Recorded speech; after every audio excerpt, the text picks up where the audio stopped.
สบายดีโดยสบาย ซื้อหยังเจ้าซื้อโบลินอยู่บ้านหยังอยู่บ้านอยู่ปัจจุบันนี่อยู่บ้านนาเราบ้านเจ้าเกิดได้สะบ้านตะงะเมืองนองโอ้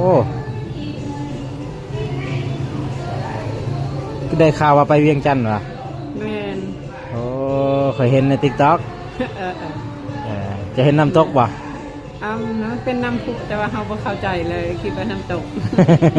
ถึงแล้วน้ำพุกับน้ำตกกันเดียวกันแหละมันตกมันขึ้นถึงมันตกลงมาโอ้ไปเวียงมาชุดนี้ได้ยังแน่เนี่ยก็ได้ความรู้แน่แล้วก็ได้ประสบการณ์จากเพิ่นแบ่งปันให้เรา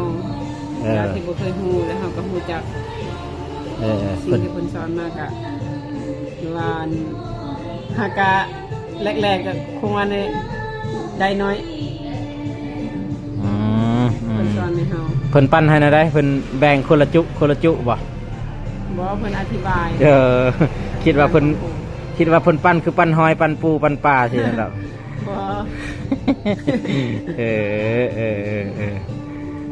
ฝากกดไลค์กดแชร์ด้วยพี่น้องเด้อฝากช่อง TikTok เด้อบุญเด้อ2/2โอ้